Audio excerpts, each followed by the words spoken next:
I trying to convey my message to this audience here is very simple, that we know big data, we know Hadoop, we know a lot of other tools which people have talked about. We have seen AWS and we have talked about a lot of these kind of tools which are there. So I am not here to give you a definition on big data at all. I am again not here to talk to you about any tools or the infrastructure or anything of that kind. What we are trying to do at PayPal is very simple. We are one of the market leaders in mobile payments industry currently. Yes, we are not there in India, but yes, we are there everywhere around the world. We are there in 30 countries. We are having more than 900 million customers, about 40 million of active customers. So we are there everywhere. So what we do, how do we get data? And from where do we get data from? So the journey is very simple. The journey of PayPal started in 1999. So we are not a very old company in terms of others. And we started getting into eBay and started with individual payments and how to make payments simple for individual users. And in 2003, we had a marriage with eBay. So now we are completely as a part of eBay Inc. And in 2005, we started thinking about how we can help the merchants, because eBay primarily is a merchant place. We say a lot of merchants are there with eBay. So how we can help the eBay and how we can help ourselves also. So 2013 was just very recently, last year. So we thought that, yes, if there is a case where we can help each other, is that we can help the merchants, the sellers, the buyers, the persons, the customers, primarily of eBay Inc. or at PayPal, that they can process mobile payments anywhere, anytime, and almost on the fly. So how we can do that? Given the traditional system of data storage, given the traditional system of storing all data through all these years, and collecting data from all these feeds, whatever you say in terms of, let's say, Twitter or Facebook, or leaving a feedback on the site, or we take customer feedback over phone, or there is a person who traverses a particular web page, one click, next click, third click, fourth click. So this is simply a clickstream data. So there are a lot of data which gets into the system, apart from the traditional data sources, which is highly structured, where we have the payment stream, where a person makes a payment. So you make a payment through your credit card or debit card or any of the banking services which we provide, and you have a lot of structure there. So given a fact, or building a scenario for my colleague, it's very simple that we have a lot of data, and we collect it from a lot of stream in terms of clickstream data. We collect it from OLTP systems. So a lot of data is existing in the scenario. So how do we leverage the data for making payments simpler? How do we make or help the customer in a sense of understanding the behavior of the customer, the sentiments of the customer? How can we provide, I will not claim about real-time analytics, yes. How can we claim about providing a near real-time solution to a given person? And how exactly this framework work, or how does this framework exactly build into the perspective of having the framework installed and get the data on the fly, process it, and even give it back to the user. So going behind all these technologies, going behind all these scenarios, we try and see that the first use case is interactive queries on big data. So how exactly the queries which we run on big data can become interactive and help the consumers primarily. A consumer could be a buyer, could be a seller, could be somebody who uses PayPal. So how we are trying to help them? Yes, Babji, it's all yours. Thanks, Anish. Am I audible? Okay, what does interactive queries means? You fire a query either through a command line or through an application or through an API, and you want to get your results in few seconds. That is what interactive queries. So these are pretty common in the world of analytics. So only thing is the complexity of these queries have been pushed onto the ETL. So all your aggregations, your parsing logic, and all your heavy lifting is done on the ETL side, and you're going to load it into a pretty denormalized data models, usually in your second normal form or any hybrid normal forms like star or snowflake schema. And your visualization layer is pretty thin. You don't do any logic over there. You just hit your database and you get the data out of it. So how many of you guys from a data warehousing, traditional data warehousing background here? Oh, there's only one? Okay, so what's so complex about these interactive queries? And what's so special about it? So when you're dealing with terabytes of data and billions of records, and you should be able to query in any dimension, and you should be able to process your aggregations and complex logic on the fly, and you should be able to get your result within few seconds. That is where the complexity is. So if you look at the real world, there are a lot of problems which Amazon or PayPal, eBay. So you log into the system, and after that, you're going to review some products, and finally, you're going to buy the product. So ideally, a person who logs into the application, we want them to make a payment or buy the stuff. So that is what an ideal situation, but it doesn't happen in the real world. So what happens is, let's say a person, 100 people go to the login page, 60 people review the products, and 40 people buy the product. So that means the conversion rate is only 40%. So ideally, you want all the 100 people to buy the product. So this metric gives a lot of insight. And how do you upsell? And what are the things you need to make sure so that you can increase your conversion rate? This is a pretty simple example. It doesn't just apply for the checkout or product selling. It can apply to anything. Let's say,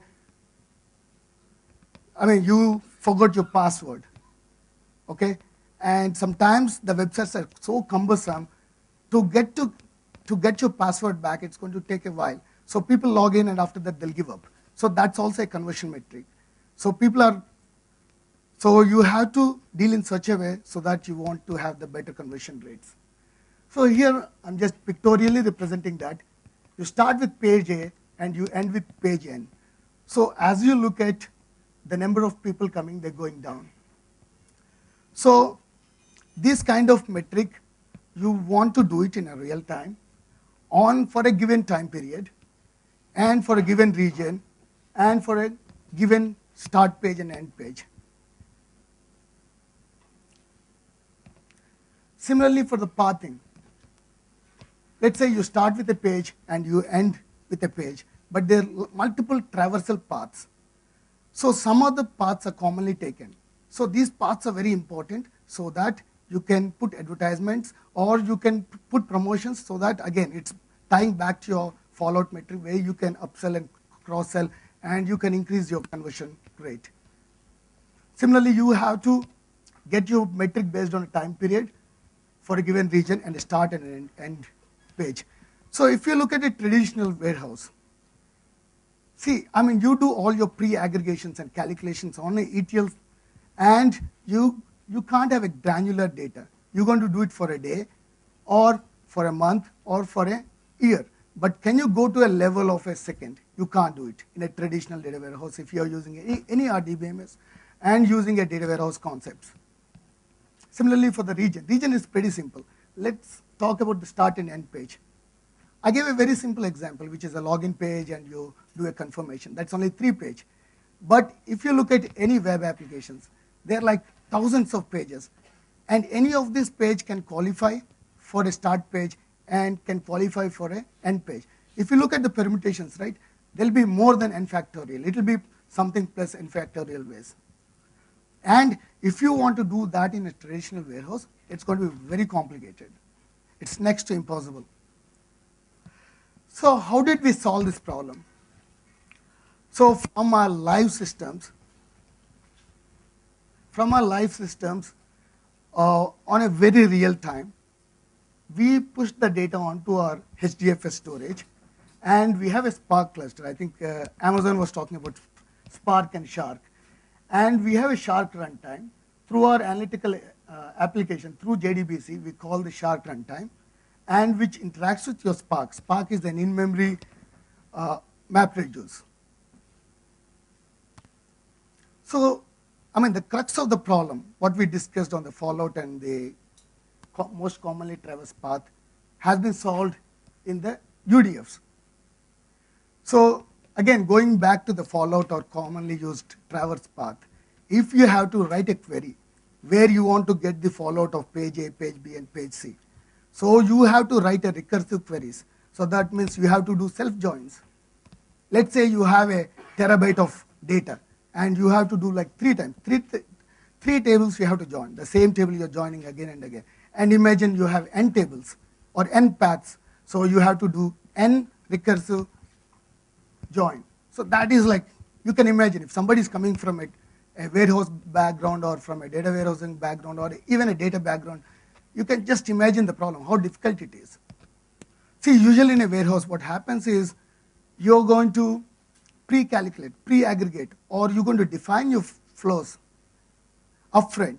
So if you have to change your business, for some reason you have to add an extra flow, or you need to add some extra pages to it, it's going to be very, very complicated. So what, again, going back to interactive queries, you should be able to query your data at the most granular level, and you need to do all your aggregations, complex logic, parsing, everything on the fly, and you should be able to get the data in few seconds. So again, like going back, how it works for PayPal. See, since PayPal is a transactional, I mean, it's mostly a payments industry, data security is first and foremost important. By having this homegrown utility, I mean, we could, by leveraging the homegrown utility, so we are not exposing our data to our external vendors.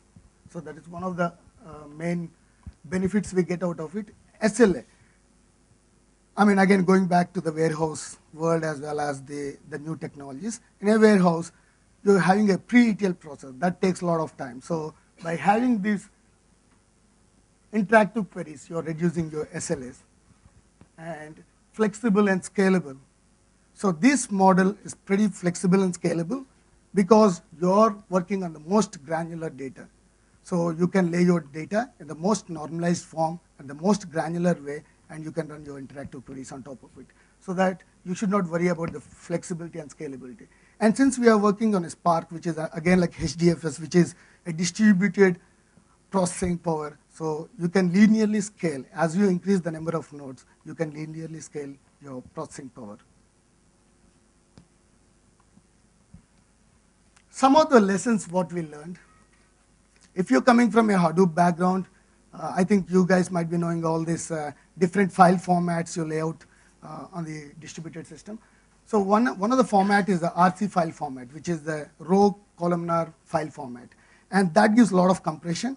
As you're putting this into your Spark memory, so the smaller the data size, it's going to occupy less memory. In that way, we're going to save a lot of data, I mean, a lot of memory savings.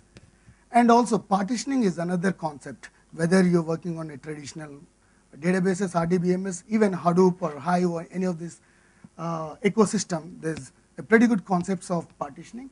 And we did partitioning by country as well as the time, and that gave us a 50% performance, I mean, as supposed to be not using partitioning. As I spoke in previous slide, there's a linear scalable, I mean, as you increase the number of nodes on the Spark, so we got a linear performance increase. So, I mean, if you go back and think about the fallout, and if you have a normalized data, if you're using a normalized data, you need to do multiple joins to infer the fallout data. So we did a lightweight ETL process. As you get a normalized data, we denormalize without changing the granularity of the data. It's exactly at the same granular level as you getting from the source system. So that is a pretty performance booster. We got almost like 200% performance increase by using a denormalized data. And by using a denormalized data, of course, everybody knows, you can reduce the space. And again, as I mentioned, Spark is an in-memory solution. So you're putting less data onto your memory, and thus resulting in a lot of memory savings. And finally, rather than having this recursive joins. Even Hive can do joins like your like any of the RDBMS. But again, if you look at Hadoop or Spark or any of the system, the most performance bottleneck is a join, or whenever there's a sorting or group by any type of sorting, that's a performance bottleneck. And when you look at Hadoop, right, the major time is spent in the sorting and shuffling phase. So before it comes to the reducer, that's a phase it takes a lot of your time. So if you can avoid that, that's a major performance booster. So what we did is we denormalized the data, and we have come up with some algorithms, and we have written the UDFs. And I didn't put any percentages. This is like huge, massive. I would say like 10x performance increase. So my colleague Susala is going to talk about the other use case, which is on ETL and Hadoop.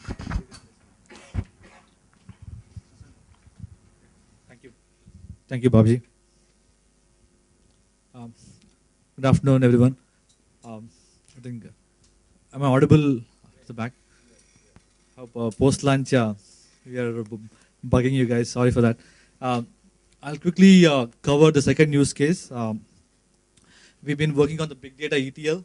The business reason for this, fundamentally, as any company, any big company, right, as it grows and grows and outgrows, right? We were a big funder of Teradata when we banked on Teradata for a long time. Teradata, obviously, like any other RDBMS, like Oracle or any other SAP or SQL Server, these are very good in terms of support and all those kind of stuff. But you need to use the right solution in the right space, right? I mean, if you want to use with this industrial kind of growth where we saw 4 Vs, 5 Vs, and down the line 6 Vs, the data is going at an alarming rate, right? So are these systems scalable? First point. Second point, are these systems optimized for your budget, right? So these are things these are things which have driven us to different kind of ways of evaluating. So the problem statement was legacy Teradata. I mean, we were bombarding our Teradata with all kinds of data sets. I mean, normalized, denormalized, indexed, non-indexed. So it's like a Teradata is supposed to scale for any kind of data. That was the assumption, which is not true, right?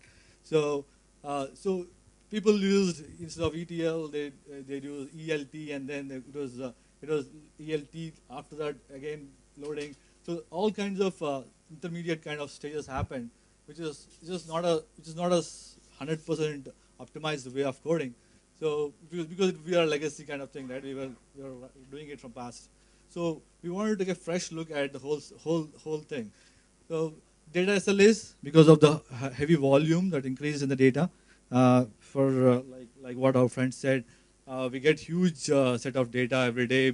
I mean, the transactional data, the clickstream data, all those things are increasing with the 5 Vs, right? So our SLAs were barely being met. We had to do a lot of babysitting, a lot of operational activities to honor the SLAs.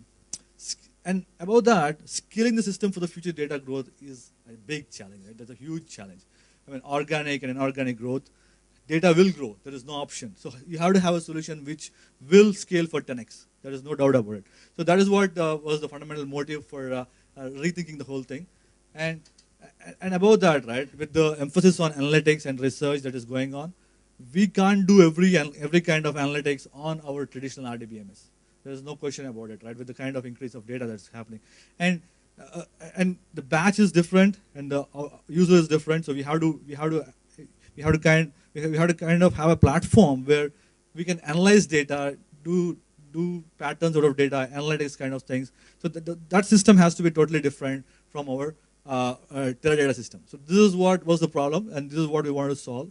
So we'll just quickly drive through what we thought of doing. We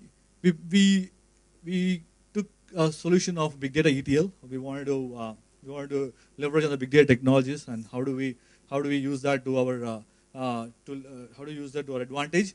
So what we did was we created a centralized data repository for all PayPal data in HDFS. So this is a huge task, right? I mean, and I'll show you my architecture slide where we're integrating a lot of data streams, multiple data streams into one side, and then using it for our analytics. So, and then what we also did was moving the extract and transfer out of Teradata to Hadoop using technologies like Pig, Hive, and HBase. So as you know, and as you saw in the previous presentations like AWS and all, these are getting into the market like big time, especially HBase, which is equivalent to your any kind of enterprise data warehouse. So and Pig and Hive are already there for any SQL kind of developers who can run any kind of SQL queries on your big data. So we removed the ENT part out of Teradata. So because it can be run on commodity hardware like HBase, and only the final loading part we push onto Teradata. So moving the low value computation of Teradata was resulting in a 20% overall CPU savings. And this is just the tip of the iceberg. As we cut down on the mainstreams, right, we can leverage, we can push this value by huge. And this means a lot of money to us. And because, as you know, any RDBMS comes with a huge deep pocket cost, right? Licensing cost, operational cost, all those kind of stuff. So this is a huge benefit in terms. I didn't put in the intangible money there, but it is a huge saving there. And about that, we were creating a lot of data sets for scientists, right? Data scientists, they want to see how the clickstream, for example, what my friend Babji presented, clickstream analytics, behavior targeting, what is sentiment, how are people doing, what kind of transactions people are doing, and we can do all those kind of demographic kind of analytics over there. Next slide, please. So this is a quick overview of what our architecture is. Those are our money databases where our transactions flow in. We use Golden Gate where we convert our money transactions into text-based files. And these are 30 minutes files right now, but we are further optimizing on making them to 15 minutes. So what happens is the raw feed comes from these OLTP databases into our Hadoop cluster at a rate of 30 minutes. So we store them on the ETL Hadoop cluster, which is a 600 node heavy beast cluster. We are trying to upgrade it to around 1200 nodes because of our data volume. There is what happens all over heavy lifting. So extraction and transformation was cut off from Teradata, and all this extraction and transformation was pushed onto the Hadoop layer. So what happens here is, just to give you an insight, right, why we took this route. We had thousands and thousands of BTEC scripts. BTEC is your standard SQL layer for Teradata. We had converted that using some semi-automated process to generate the same ETL code, especially the ET code, to run on Hadoop. So that saves us a lot of, both coding-wise and money-wise, we save a lot of things. So that our extraction and transformation happen in the Hadoop system. And the one more fundamental thing that we changed was, since the traditional Hadoop thing will not support all kinds of transactional plus the update kind of mechanisms, we banked heavily on HBase, which will allow us to do all kinds of updates kind of system. So that way we are taken care of in terms of standard enterprise data warehouse. So once we have the final flat files available, the final flat files were the ETL flat files were pushed into all our Teradata systems.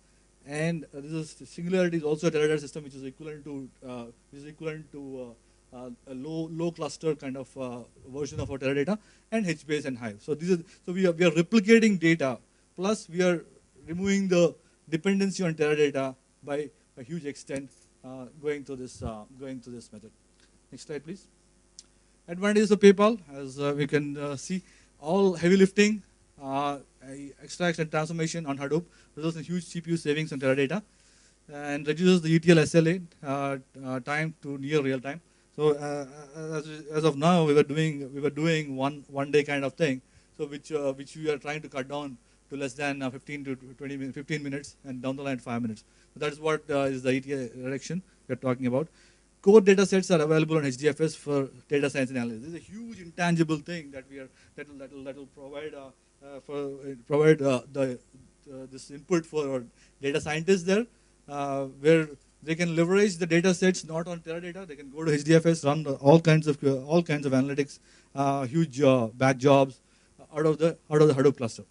Scale for 10x and 20x organic growth in traffic. So this is the long-term solution that we are talking about, which we can linearly or organically scale for our future data growth. Next slide. Lessons learned.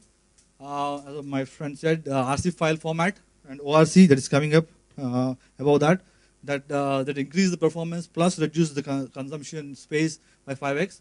So that is one huge benefit for us. Faster loading times. This is one very good thing that which helped us out. HBase loading was we were using direct bulk loading into HBase at a rate of 100 GB in 2 minutes. That is a big win for us in terms of performance because that is required for SLA improvement. HBase plus Hive integration, which was recently evolved more matured, and we've tested out to its full extent. HBase plus Hive integration is like, HBase doesn't have a SQL interface, but with this HBase Hive integration, we can build out applications like ETL, data warehousing applications, on top of any kind of data scale. So that we leverage that for our case here. And Teradata BTEX are easy to convert into high functionality because all across PayPal, right? I mean, we are BTEC based because BTEC is a Teradata SQL. So it's easy to convert that into Hive automatically and semi-automatically. So that helped a lot in transformation from the BTEC to the high functionality. And we also use a lot of Hive and Pig UDFs for parsing the data, which obviously makes the map reduce run faster.